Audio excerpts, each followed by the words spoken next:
Hello guys, मैं हूं आपका नरेटर अमित और आपका स्वागत है मेरे channel E patron your internet buddy में। मैं इस वीडियो में बात करने वाला हूं ईयर 1990 में रिलीज हुई सुपर हीरो मूवी डार्कमैन में दिखाए गए सुपर हीरो डार्कमैन की। अनलाइक अदर सुपर हीरोज, डार्कमैन एक ऐसा सुपर हीरो है जिसे टैलेंटेड डायरेक्टर सैम रेमी ने क्रिएट किया है। डार्कमैन का ओरिजिन कॉमिक से ना होकर सैम रेमी के दिमाग और क्रिएटिविटी से हुआ है और Sam Raimi super hero universe में जाने माने नाम है। सैम रेमी ने डायरेक्ट की है popular super hero movies like Toby Maguire की स्पाइडरमैन ट्रायलॉजी और रिसेंटली रिलीज हुई movie doctor strange 2। Sam Raimi अपनी 1987 में रिलीज हुई मूवी इविल डेड 2 की सक्सेस के बाद एक सुपर हीरो मूवी बनाना चाहते थे, जिसके लिए उन्होंने पल्प मैगजीन के popular super hero the shadow के राइट्स को परचेज करने की कोशिश की, बट वो उसमें सक्सेसफुल नहीं रहे। इसके बाद उन्होंने खुद एक शॉर्ट स्टोरी लिखी। लेटर ऑन उन्होंने इसी शॉर्ट स्टोरी से क्रिएट किया डार्कमैन को। और यही बात हमें बताती है कि सैम रेमी कितने टैलेंटेड डायरेक्टर हैं। डार्कमैन की टोटल 3 मूवीज हैं। ऑल्दो फर्स्ट मूवी में ही हमें Sam Raimi as director and writer और लियाम नीसन एज डार्कमैन देखने को मिलते हैं, लेकिन बाकी 2 मूवीज में सैम रेमी सिर्फ एज एन एग्जीक्यूटिव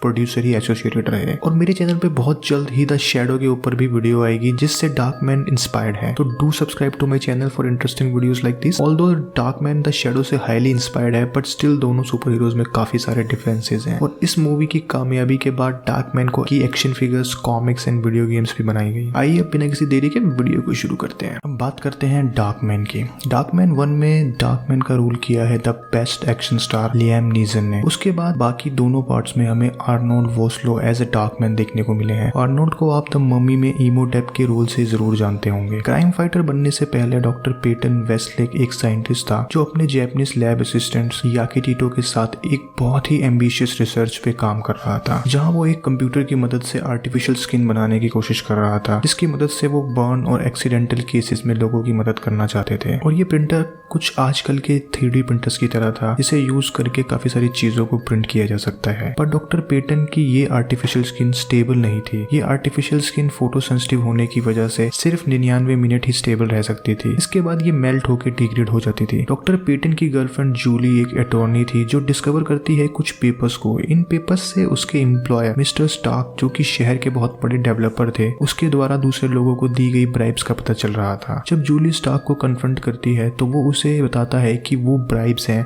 जो उसने शहर के जोनिंग कमीशन को दी थी। और स्टार्क जूली को इस मैटर से दूर ही रहने को कहता है क्योंकि उसकी फर्म का पार्टनर था एक notorious mafia member Robert Durant, जो इस बात से खुश नहीं होगा। जोनिंग कमीशन एक गवर्नमेंट ऑर्गेनाइजेशन है जो शहर में कंस्ट्रक्शंस को अप्रूव करती है, जैसे इंडिया की म्युनिसिपल पार्टीज। ये पेपर्स अनफॉर्चुनेटली जूली पेटन के घर पे ही भूल जाती है और फिर ड्यूरेंट पेटन को टॉर्चर करके उसके सामने ही याकिटीटो को मार देता है। इसके बाद वो पेटन को एक केमिकल चैम्बर जिसमें 2 इलेक्ट्रोड्स लगे थे डालने की कोशिश करता है और इलेक्ट्रोड्स को पकड़ने की वजह से पेटन के हाथ पूरी तरह करंट से बर्न हो जाते हैं। और पेपर्स को लेने के बाद ड्यूरन और उसके गुंडे पेटन को केमिकल में डिप करके लैब में ही छोड़ देते हैं। पीछे से इन्फ्लेमेबल गैस के सिलेंडर को लीक कर देते हैं और साथ ही एक लाइटर के साथ ड्रिंकिंग बर्ड मैकेनिज्म लगा के वहां से चले जाते हैं। पेटन इस बर्ड को रोकने की कोशिश तो करता है बट उसमें असफल रहता है, जिसके बाद लैब में बहुत बड़ा ब्लास्ट होता है और पेटन की बॉडी पास की ही एक रिवर में फ्लाई करके गिर जाती है। इस ब्लास्ट के बाद पेटन का सिर्फ एक कान ही रिकवर हो पाता है और सारी दुनिया उसे डेड समझ लेती है, बट पेटन अभी भी जिंदा था और उसे नदी के किनारे से एक मेडिकल इंस्टीट्यूट में लाया जाता है, जहां के डॉक्टर्स नोटिस करते हैं कि उसकी बॉडी में अब ओवर 40% से ज्यादा बर्न्स हैं और उसकी बॉडी का मोस्ट इफेक्टेड हिस्सा है उसके हैंड और फेस। यूजुअली इतने सीवियर बर्न के बाद पेशेंट पेन से ही मर जाते हैं, पर डॉक्टर्स ने पेटन की स्पाइनोथैलेमिक नर्व को, जो पेन की इंपल्स को ब्रेन तक पहुंचाती है, कट कर दी थी। इसी वजह से पेटन अब कभी भी